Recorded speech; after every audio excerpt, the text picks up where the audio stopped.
হাজরাতে বিলালের মতো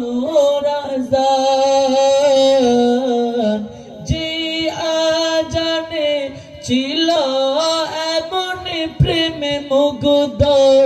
রহমান দয়াল নবীর পিছে নামাজ পড়লে কেমন হতো দয়াল নবীর পিছে নামাজ পড়লে কেমন হতো দুনিয়াতে রাসূল পাক দেখিলে কেমন হতো জন্ম আমার নবীর যুগে হলে কেমন হতো।